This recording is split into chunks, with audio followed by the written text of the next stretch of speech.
Olá, seja bem-vindo a mais uma videomeditação no tema Por que Sofremos. Antes de nós começarmos, eu queria revisar com você os dois versículos dos dias anteriores. O 1 é João 16:33b. Neste mundo vocês terão aflições, contudo tenham ânimo, eu venci o mundo. E o outro, Salmos 34:19. O justo passa por muitas adversidades, mas o Senhor o livra de todas. Hoje nós iremos memorizar Salmos 35b, que você conhece. O choro pode persistir uma noite, mas de manhã irrompe a alegria. O choro pode persistir uma noite, mas de manhã irrompe a alegria. Apenas repita. O choro pode persistir uma noite, mas pela manhã irrompe a alegria. E mais uma vez, o choro pode persistir uma noite, mas de manhã irrompe a alegria. Salmos 35b. Vamos entender? Reflita. Quem confia em Deus nunca perde a esperança. No meio da tempestade nós ainda podemos ouvir a sua voz, mandando a calmaria, fazer completa bonança. Você lembra daquela história bíblica onde Pedro estava com os outros discípulos no barco, no meio do mar, quando uma tempestade se abateu sobre eles? E eles viram Jesus vindo andando sobre as águas no meio da tempestade. E todos assustados, achando que era um fantasma, ficaram ali desesperados, mas Jesus disse: "Tenham calma, sou eu." E Pedro logo respondeu: "Mestre, se é tu mesmo, ordena que eu vá até você." Então Jesus chamou Pedro, mas nos primeiros passos que Pedro deu sobre as águas, ele observou o vento e a tempestade, teve medo e começou a afundar. Jesus puxou pelo braço, eles entraram no barco e naquele momento Jesus acalmou a tempestade apenas com a sua palavra. Então, a gente sempre tem que entender que Deus, Ele tem o poder de acalmar qualquer tempestade. Ele tem o poder de solucionar qualquer coisa. Basta que a gente deposite nossa confiança nele. E eu quero que você sempre lembre que Deus é um Deus que nos socorre, é um Deus que age em nosso favor para nos dar ânimo, para nos dar consolo. Você, quando era pequeno, provavelmente tinha medo de alguma coisa, seja ali de escuro, de ficar sozinho, de algum inseto. Eu me lembro de uma vez que eu assisti um filme de terror e a minha mãe disse: "Menino, não assiste esse filme." E eu assisti e não tive medo nenhum, mas quando fui dormir, eu comecei a pensar naquelas coisas que eu tinha assistido, e estava escuro, estava silêncio, e de repente eu comecei a ouvir alguns barulhos pela casa, que na verdade eu nem sei se realmente eram barulhos ou se era minha imaginação. E aí eu tive que acordar minha mãe dizendo para ela que eu estava com medo e que eu não estava conseguindo dormir. Mas o tempo foi passando, o sono se abateu e eu dormi, e no outro dia acordei e não tive mais medo.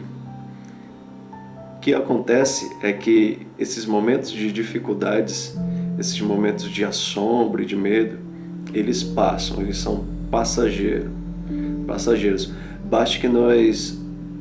Basta que nós nos acalmemos, e se nós tivermos nossa confiança no Senhor, aí mesmo é que nós não devemos temer, e aí mesmo é que nós devemos acalmar o nosso coração.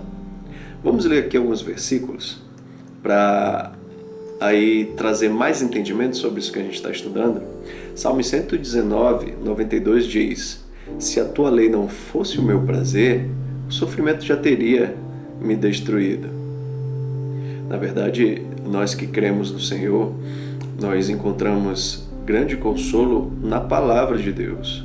A palavra de Deus, ela se mostra poderosa em muitos momentos de dificuldade, onde nós precisamos ali de força, de amparo. A palavra de Deus vem como sendo essa força, como sendo esse amparo, nos tira o medo e nos fortalece. Em Isaías 49:13 diz: gritem de alegria aos céus, regozije-se, ó terra, irrompam em canções, ó montes, pois o Senhor consola o seu povo e terá compaixão dos afligidos.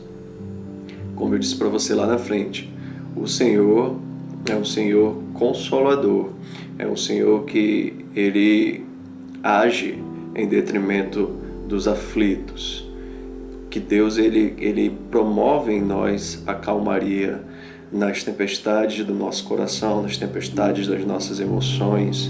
Basta que a gente deposite nossa confiança nele, basta que creiamos que ele tem o poder para resolver qualquer problema. Abacuque 3,17 diz: mesmo não florescendo a figueira, não havendo uvas na videira, mesmo falhando a safra de azeitonas, não havendo produção de alimento nas lavouras, ainda assim confiarei em ti. Mesmo que falte todos os recursos, todo o sustento, tudo aquilo que serve para a nossa subsistência, ainda assim nós nos alegraremos no Senhor, ainda mais porque Ele nos prometeu que nunca faltaria alimento para a gente. Então, apesar de que esse seja um motivo pelo qual nós não devemos nos desesperar, ainda assim, como seres humanos, muitas vezes nós nos sentimos aflitos, muito embora Ele já tenha prometido que nunca nos faltaria o alimento. 1 Pedro 4, do 12 e 13 diz: amados, não se surpreendam com o fogo que surge entre vocês para os provar, como se algo estranho lhe estivesse acontecendo. Mas alegrem-se à medida que participarem dos sofrimentos de Cristo, para que também, quando sua glória for revelada, vocês o exultem com grande alegria. Não é estranho que coisas difíceis aconteçam conosco. Não é estranho que coisas ruins sobrevenham sobre nós. Faz parte da nossa caminhada.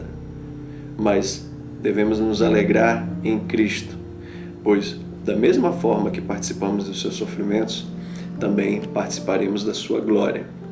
Vamos revisar o versículo? Lembra? Salmos 35b.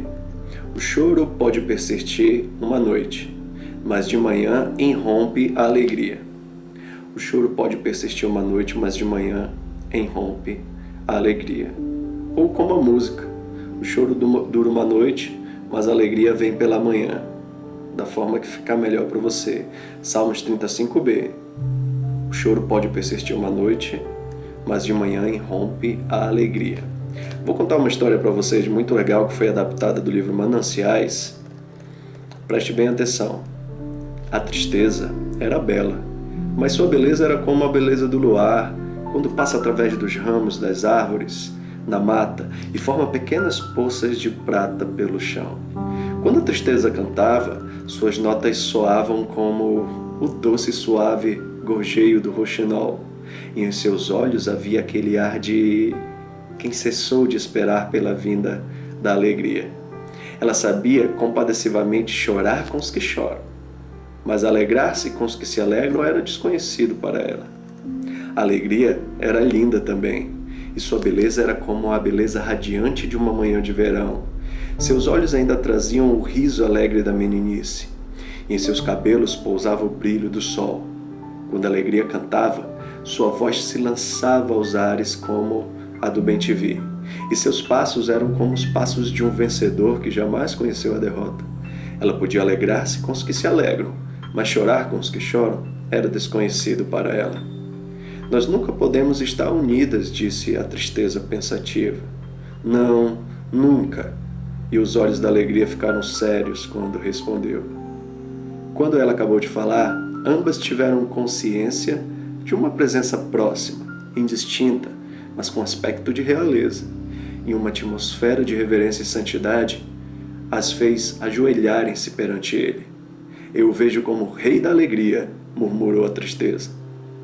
Pois sobre sua cabeça estão muitas coroas, e as marcas das suas mãos e dos seus pés são sinais de uma grande vitória. Não, tristeza, sussurrou a alegria. Eu vejo como o rei da dor. Sua coroa é de espinhos e as marcas das suas mãos e de seus pés são marcas de uma grande agonia. Então, nele somos uma, exclamou com júbilo. De mãos dadas saíram elas pelo mundo para segui-lo na tempestade e na bonança, na desolação do inverno e na alegria do verão.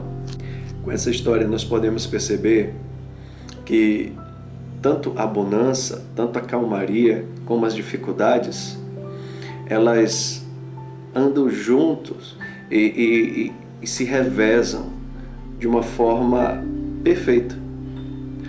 Tinha uma frase de um amigo meu que ele dizia bem assim, depois da tempestade o sol nasce outra vez.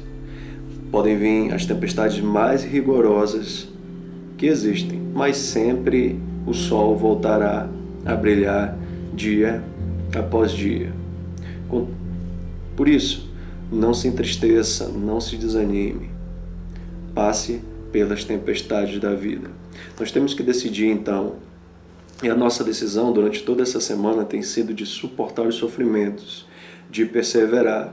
Então, reafirme a sua decisão dos dias anteriores, de modo que você permaneça forte diante das tempestades da vida, como uma árvore que ficou suas raízes de forma profunda e que não se abala nem com ventos fortes, que você consiga permanecer firme diante dessa tempestade que você vem enfrentando. E para finalizar, vamos orar ao Senhor. Pai querido, muito obrigado por mais um dia de estudo, Senhor, por mais um dia de meditação, que a gente consiga aprender durante essa semana que nós devemos resistir, Pai, às dificuldades, aos temporais, aos terremotos, Pai, às enchentes que a vida promove, que nós possamos aprender a confiar em Ti, que Tu seja a nossa rocha, Senhor, a nossa âncora, a nossa torre forte, que em Ti a gente coloque nossa esperança, que de Ti venha o livramento, Senhor. Seja qual for a dificuldade que qualquer um de nós possa estar passando, que Tu possa nos ajudar, Pai, e que nós, permanecendo em Ti, continuemos inabaláveis, Senhor. Que essas dificuldades que nos afligem, Pai, seja para o nosso crescimento e que a gente cada vez mais se aproxime de Ti. Assim nós te pedimos, em nome do Teu Filho amado Jesus. Amém.